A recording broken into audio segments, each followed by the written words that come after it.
Quick experiment. Right now, is your phone within arm's reach? Even face down, even on silent, just having it there is quietly draining your ability to concentrate.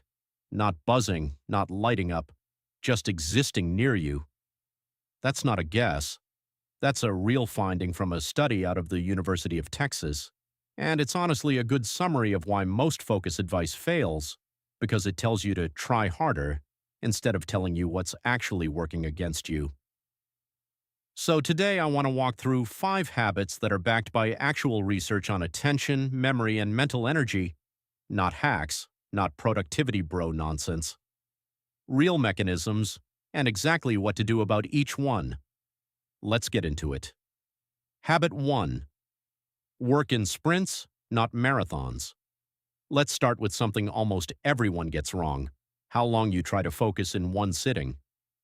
There's a concept in attention research called the vigilance decrement. Basically, your ability to sustain focused attention starts dropping off after somewhere between 25 and 50 minutes. It's not linear and it's not the same for everyone, but the pattern shows up again and again in lab studies on sustained attention tasks. Here's the part that trips people up, though.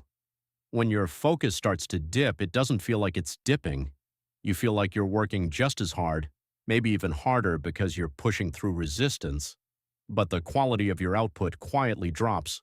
You make more mistakes. You reread the same sentence 3 times. You're burning fuel for less and less distance. So what do you actually do about this? You work in timed sprints. The classic version is the Pomodoro technique: 25 minutes of focused work, then a 5-minute break. But honestly, the specific ratio doesn't matter that much. Some people do better with 50 minutes on, 10 minutes off, especially for deep, complex work like writing or coding. What matters is the structure.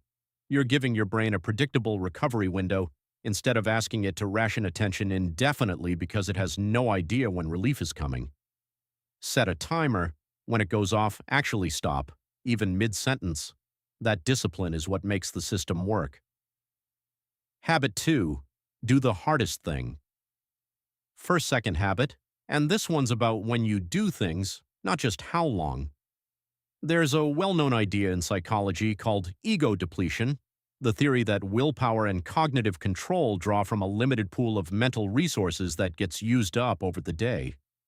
Now, I'll be honest with you, the exact size of this effect is debated in the research community.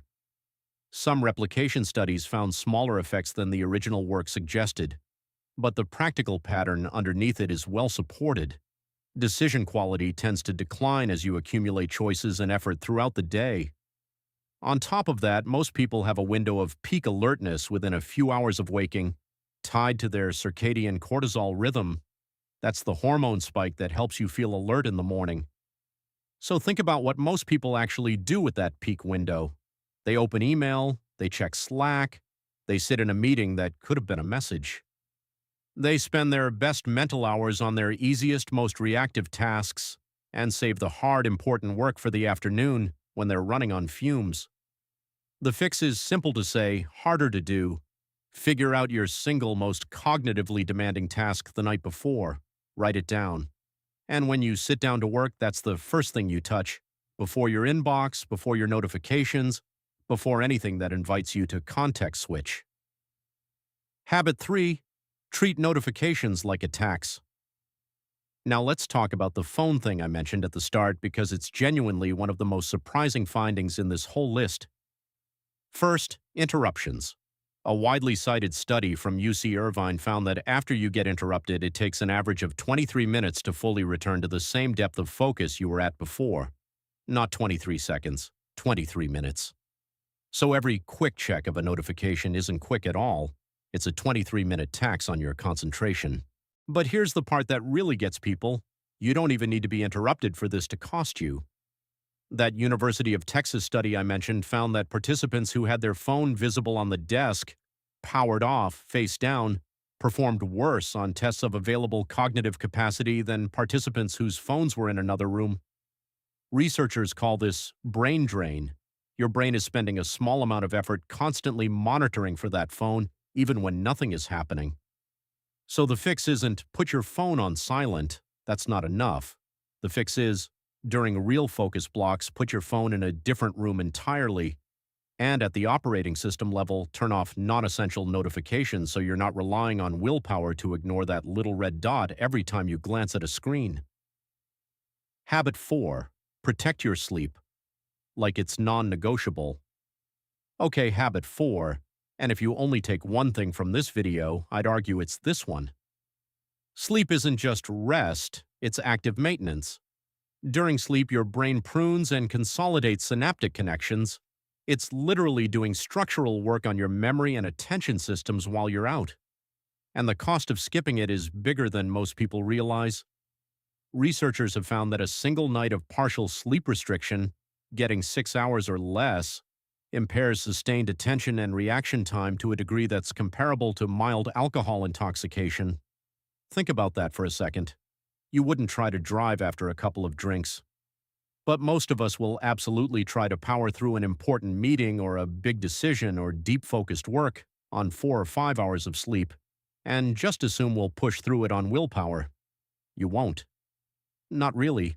You'll be operating at a measurable deficit, and you probably won't even notice because impaired judgment is bad at judging itself. So the fix here isn't glamorous. Protect a consistent 7 to 9 hour sleep window, the same way you'd protect an important meeting on your calendar. Of everything on this list, the research suggests this has the single largest effect on next-day focus. Habit 5. Take real breaks, ideally outside. Last one, and this is about what you do during your breaks, because not all breaks are created equal. If your break is scrolling social media, you're often not actually resting. You're just switching which screen is demanding your attention. Studies on media multitasking during breaks show people frequently come back feeling more mentally fatigued, not less.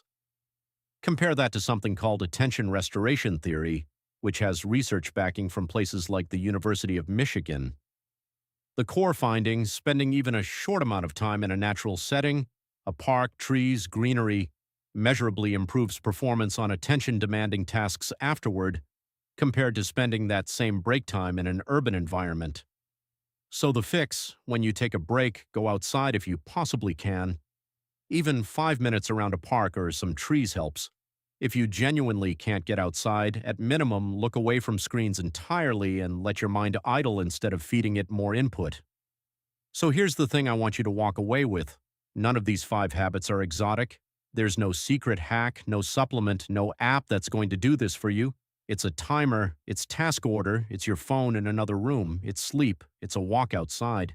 And that's actually the whole point. The research on attention consistently favors boring, structural changes over clever tricks. You don't need more motivation, you need a better setup.